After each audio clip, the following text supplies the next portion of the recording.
Dear student, BSTC first year online classes में आपका स्वागत है। जो आपका पेपर है 6 पेपर, जिसका नाम है English language and proficiency.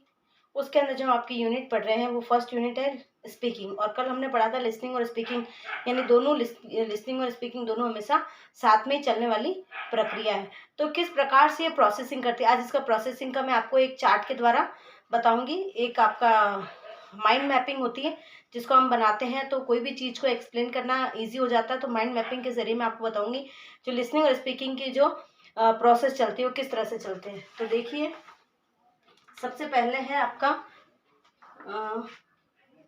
Input. ठीक है, इनपुट, यहाँ भी आप इनपुट कर रहे हैं और यहाँ भी आपका क्या हो रहा है, इनपुट हो रहा है।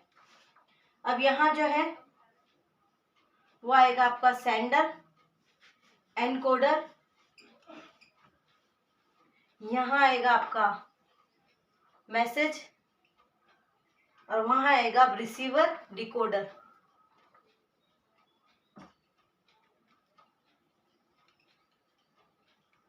ये प्रोसेस आपकी चलती है।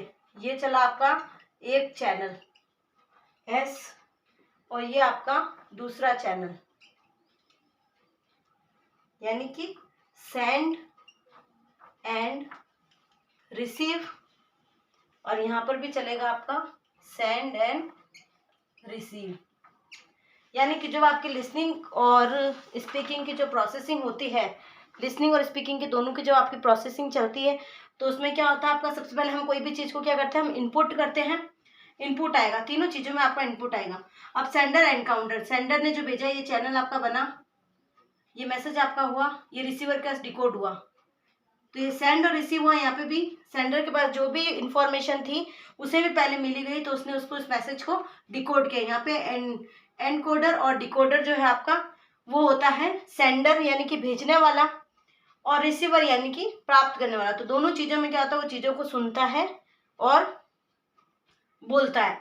तो यानी यहाँ पर आपकी क्या होती है, LNS, listening and speaking theory दोनों चलती है। अब उसके बाद जो हमारी आती है, तो आपका क्या है, पूरा प्रोसेस है। ये एक तरह से प्रोसेसिंग है LNS की, लिसनिंग और स्पीकिंग की। अब दूसरी जो बात करें कि आप लिसनिंग और स्पीकिंग जो है उसको किस तरह से विद्यार्थियों में आप डेवलप कर सकते हैं, यानी कौन कौन सी चीज़ें ऐसी हैं जिनको आप लेकर उन बच्चों के अंदर हम क्या कर सकते हैं, डेवलप कर सकते हैं। कौन कौन सी एक्टिविटीज़ ऐसी है। तो सबसे पहले जो एक्टिविटीज़ आपकी है कि राइम्स प्रोवाइड, जो राइम्स क्या करती है, provide opportunities for free articulation and recitation. आपको पता है कि हम जब पोएम बोलते हैं तो उसको हम रिसाइट करते हैं। तो जो हमारा आर्टिकुलेशन होता है, जिसमें लय ताल सब चीज़ें आपकी चलती है, वो होती है आपकी poem. They also remove hesitation. इससे क्या होता है, राइम करने से, रेसिटेशन करने के से जो हमारा हेजिटेशन प्रॉब्लम होती है वो भी हमारी हट जाती है। They develop confidence in speaking for example. ये मतलब ये हमारा कॉन्फिडेंस डेवलप करती है। कैसे, two little hands to clap. अब इसको हम ऐसे नहीं बोलेंगे two little hands to clap, two little hands to clap, two little legs to tap. फिर आपका tap tap tap, two little eyes the open wide, one little wee head goes side to side. इस तरह से हम बोलते जाते हैं। तो ये क्या होता है, हमें बार बार रिसाइट करते रहते हैं, तो इससे हमें वर्ड्स भी याद हो जाते हैं, न्यू कीवर्ड्स जो आ रहे हैं वो भी याद हो जाते हैं, और साथ में जो हमारा इंटोनेशन है, प्रोनाउंसिएशन है, राइम है, जो स्ट्रेस है, ये सारी चीज़ें भी हमें धीरे धीरे समझ में आ जाती है, और इससे हमारा कॉन्फिडेंस जो है वो डेवलप होता है। साथ ही हेजिटेशन की जो प्रॉब्लम है वो दूर हो जाती है। तो आपके एग्जाम में जो आता है, मोस्ट इंपॉर्टेंट मैं आपको बात बताती हूँ कि आपको 5 पोएम लिखने के लिए हमेशा हर बार एग्जाम में आती है, जो कि मैं क्लास में आपको 5 पोएम लिखवा भी चुकी हूँ। पर अभी मैं आपको 5 पोएम यहाँ पर छोटी छोटी बता देती हूँ, और एक दो जो आपने जनरल सीखी होगी वो मैं बता देती हूँ। जैसे जॉनी जॉनी वाली आपने सीख रखी है, तो जॉनी जॉनी वाली आप एक तो लिखना, ये आप सब लिख के मुझे व्हाट्सएप पे सेंड करेंगे।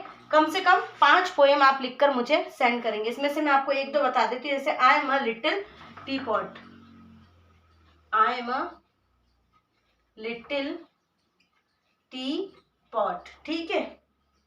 Short and shout, short and shout, this is my handle, this is my handle, this is my handle, and that's my spout, and that's my spout. तो ये हो गया आपकी एक पोएम। एक मैंने आपको जानी जानी बता दी, एक ट्विंकल ट्विंकल लिटिल स्टार। ऐसे करके आपको कोई भी, ठीक है 5 आप मत लिख के बताना मुझे, कोई भी आप मुझे 4 पोएम्स लिख के बताना, पर एग्जाम में आपके हमेशा 5 पोएम लिखने के लिए आती है, इसलिए आप बाय हार्ट 5 पोएम्स लर्न कर लेना। और मुझे कल तक आप व्हाट्सएप पे 5 लिख के, ये होमवर्क है आपका, 5 पोएम लिख के, सॉरी 4 पोएम लिख के मुझे आप बताएंगे। और वो आपको याद भी होना चाहिए, बिना देखे आपको याद होनी चाहिए। तो आप इसकी प्रैक्टिस घर पे करते रहिएगा। कम से कम आपको कुछ और चीज़ें याद नहीं हो रही है तो एटलीस्ट आप 5 पोएम्स ऐसे तैयार कर लीजिए, जब ये एग्जाम में आपके आती है तो आप उसको इजीली लिख सको। आज के लिए इतना ही। Thank you so much.